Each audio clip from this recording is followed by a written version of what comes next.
The only real difference between him and Basil is that he was small and had a very large henpecking wife. So I didn't have any problems with saying what I didn't think was funny. No, I don't believe that. Why does he say that? It was bold, unapologetic, and side-splittingly funny, a sitcom so brilliantly absurd it became a cult classic after just 12 episodes. Fawlty Towers didn't just push boundaries, it mocked them, marched past them, and then tripped over them with a smirk. But somewhere amid the chaos, one particular scene crossed an invisible line, one that would never be uncrossed. So, what exactly was in that infamous moment that led to the show's quiet disappearance? Stick around as we uncover the scene that brought Fawlty Towers crashing down. Chapter 2, The Real Hotel. The Real Hotel horror that sparked a comedy legend. It was meant to be just another place to crash, nothing fancy, just a decent hotel in a sleepy seaside town. The year was 1970, and the Monty Python team had descended on Torquay to shoot Flying Circus. But what they found instead wasn't just accommodation. It was a surreal, borderline absurd lesson in how not to run a hotel. And for John Cleese, it was the birthplace of one of British television's most iconic disasters, Basil Fawlty. Now, imagine this, you walk into a hotel after a long trip, looking forward to rest. Instead, you're met by a man so suspicious and hostile, you start wondering if you're being secretly filmed. That was Donald Sinclair, the real-life manager of the Gleneagles Hotel, who somehow made paranoia and customer service go hand in hand. He wasn't merely rude, he was theatrically erratic. He treated guests like invaders and questioned their every move as though each one might be plotting against him. One moment that left the Pythons in stunned disbelief? Eric Idle had briefly left his briefcase in the lobby. Instead of doing what any sane hotelier might, politely asking who it belonged to, Sinclair assumed the worst. Without hesitation, he grabbed the case and lobbed it over a garden wall, convinced it was a bomb. Not exactly a warm welcome, and certainly not the kind of security policy you'd expect from a hospitality professional. But that wasn't an isolated incident. When Terry Gilliam used his knife and fork the wrong way, Sinclair stormed over to correct his table manners, as though poor utensil etiquette were a criminal offense. Complaints from guests were often met with open contempt. Instead of solving problems, Sinclair added to them, creating an atmosphere that was as comically unbearable as it was real. John Cleese was baffled, and amused. Here was a man so impossibly wrong for the job, so unintentionally ridiculous, that Cleese couldn't help but observe him with a comedian's curiosity. There was something oddly brilliant in Sinclair's disaster class in hospitality. Cleese took notes, literal ones. Years later, with co-writer and then-wife Connie Booth, he would channel all of that madness into a character who would become a television legend. Basil Fawlty, the hilariously dysfunctional hotel manager at the center of Fawlty Towers, was born not from fiction, but from this bizarre reality. Cleese exaggerated the quirks, of course. Basil's tantrums, his endless passive-aggressive jabs, and his tragic inability to handle stress were turned up for comic effect. But the core of Basil, his suspicion, social awkwardness, and talent for offending everyone, came straight from Sinclair. The series itself ran for just 12 episodes between 1975 and 1979, but it left a mark few sitcoms ever achieve. Every chaotic misunderstanding, every meltdown behind the reception desk, was a tribute to that bewildering experience in Torquay. Ironically, Sinclair never fully grasped that he had inspired the show. He passed away in 1981, apparently unaware that his misguided management style had been immortalized in British comedy. But while Fawlty Towers gained legendary status, the real story behind its origin remained stranger, and funnier, than fiction. It wasn't crafted in a writer's room out of thin air. It began with a chance encounter in a town no one expected to remember, inside a hotel no one expected to talk about. And the man who inspired it all? He thought he was running a tight ship when, in fact, he was captaining the Titanic of customer service. Yet, for John Cleese, this was only the beginning. Before Fawlty Towers, before Basil, and before the accolades, how exactly did his journey start? Stay tuned to unravel the full story. Chapter 3, The Making of John Cleese. From Chaos to Cambridge, The Making of John Cleese. Long before the Monty Python madness and Basil Fawlty's hotel disasters, John Cleese was navigating the quiet seaside town of Weston-super-Mare. He was the only child of Reginald Cleese, an insurance salesman with a dislike for the family's original surname, Cheese. Thinking it far too ridiculous for an army man, Reginald officially traded Cheese for Cleese in 1923, a decision that would later match the peculiar charm of his son's comic legacy. At school, Cleese was towering over his classmates, literally. By 13, he was already more than 6 feet tall, his gangly presence a source of attention before his wit ever was. But behind the awkward height and the school uniforms, something else was brewing. His early education at St. Peter's Preparatory School, paid for by a family inheritance, planted 2 essential seeds, a love for language and a sharp eye for human behavior.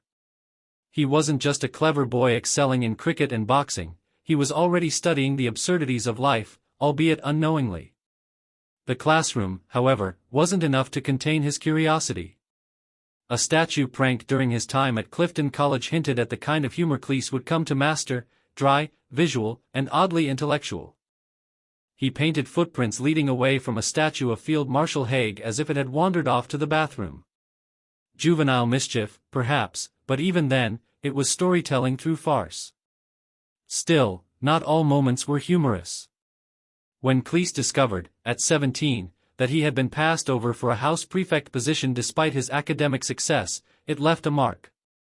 In his own words, it shifted his view of fairness and respect, something that would echo in the satirical lens through which he later examined authority figures and institutions. With university places under pressure due to the end of national service, Cleese had to delay his dream of attending Cambridge. Instead, he returned to his old prep school, not as a student, but as a teacher of Latin, science, English, and history. Ironically, the Latin lessons he once taught would find their way into Life of Brian, where Cleese's character famously corrects the grammar of anti-Roman graffiti. Every odd detour in his path somehow became part of his creative arsenal. Eventually, he claimed his spot at Downing College, Cambridge, to study law. But fate had other plans. At a student fair, the Footlights Theatre Club asked if he could sing or dance. No, Cleese said bluntly, adding that if there was anything worse than his dancing, it was his singing.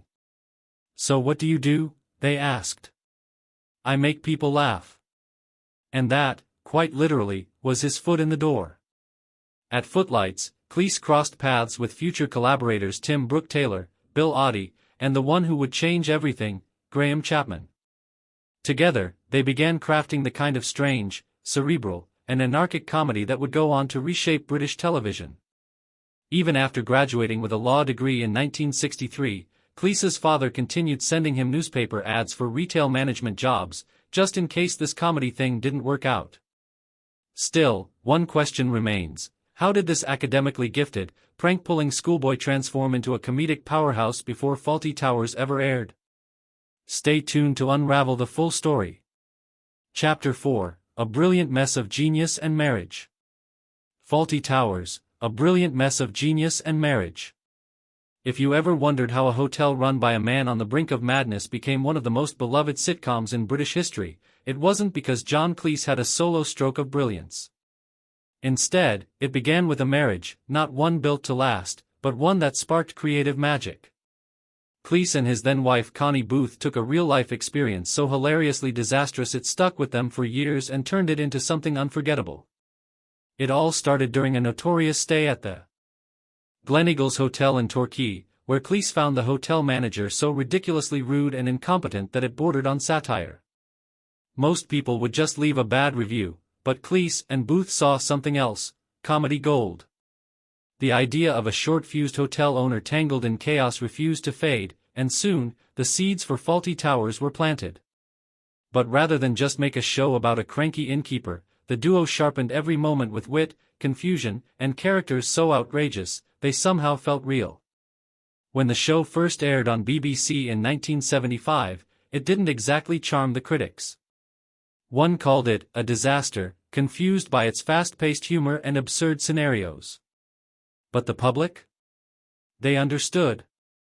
Audiences immediately clicked with the manic energy of Basil Fawlty, Cleese's towering bundle of nerves and fury, alongside the sharp-tongued Sybil, the ever-grounded Polly, and poor, hapless Manuel, who turned every misunderstanding into an explosive mess. What made the show truly stand out wasn't just the slapstick chaos, but the intricate timing and farcical tension in every scene. Each episode was a powder keg of confusion, pride, and barely restrained hysteria. Ironically, for something so beloved, the BBC nearly pulled the plug after just 6 episodes. But reruns and growing word of mouth made executives reconsider. By 1979, 4 years after the first season, a second, and final, batch of episodes aired. Only 12 episodes were ever made, yet those dozen entries sealed the show's place in television history. Behind the scenes, the story was less cheerful. By the time they began filming the second series, Cleese and Booth were already divorced. Still, they pressed on as creative partners, determined to finish what they started. It was the last time they would work together, but their final act was anything but bitter. Together, they closed the curtain on Fawlty Towers in style, their artistic chemistry unbroken even if their marriage wasn't. Even now, decades later, the show's humor feels fresh. It's quoted, studied, and still watched by new generations who can't help but laugh at Basil's escalating fury or Manuel's innocent confusion. Fawlty Towers proved that chaos, especially the kind born from two people trying to turn disaster into comedy, can be timeless. And somehow, through that blend of awkward hotel service, frayed nerves, and pure farce, Cleese and Booth managed to give the world a sitcom that never checked out. Chapter 5, The Genius of Fawlty Towers. The lasting genius of Fawlty Towers. Though only 12 episodes were ever made, Fawlty Towers carved out a legacy far larger than its modest runtime, and this is where its magic refuses to fade. When Fawlty Towers premiered in 1975, the response from television critics was more puzzled than pleased. Some dismissed the show as chaotic and incoherent, unable to grasp that the mayhem was precisely the point. But while critics hesitated, audiences locked in. They didn't just get it, they couldn't get enough of it. There was something almost painfully relatable about watching Basil Fawlty fumble through each day, convinced he was in control while the universe clearly had other plans. John Cleese's portrayal of Basil wasn't just funny, it was a masterclass in barely contained rage and misplaced ambition. Basil wasn't evil or cruel by design, he was simply trapped in a fantasy of refinement he could never quite live up to. That inner tension, his desperate desire to impress upper-class guests while being fundamentally incapable of hiding his own snobbery, turned each episode into a ticking time bomb. But the real brilliance of Fawlty Towers wasn't in the explosions, it was in the way it made every collapse feel both absurd and oddly tragic. Basil wasn't suffering alone. His sharp-tongued wife Sybil, played to perfection by Prunella Scales, knew exactly how to deflate his ego with a single line. Polly, the sensible maid portrayed by Connie Booth, often appeared to be the only adult in the building. And then there was Manuel, the hapless, eager-to-please waiter played by Andrew Sachs, whose constant confusion made every situation more unmanageable, and every punchline more explosive. None of it was tidy, and that was the point. The hotel's disasters weren't isolated gags, they were extensions of Basil's inner mess. Beneath the slapstick, the show explored themes of class, insecurity, and human folly. Basil wanted so badly to run a respectable establishment, to be taken seriously, to rise above his station, but the harder he tried, the more everything fell apart. And yet, that mess was meticulously crafted. Each episode, though packed with chaos, was tightly written and perfectly timed. The jokes didn't just land, they ricocheted. The pacing was relentless, the energy unstoppable. It was a kind of comedy that demanded attention, and rewarded it generously. Still, despite its brilliance, Fawlty Towers was a gamble. After airing just 6 episodes, the BBC wasn't convinced it was worth continuing. It wasn't until reruns began attracting larger and more devoted audiences that the network gave the green light for a second and final series in 1979. In total, only 12 episodes were made. But in that small number,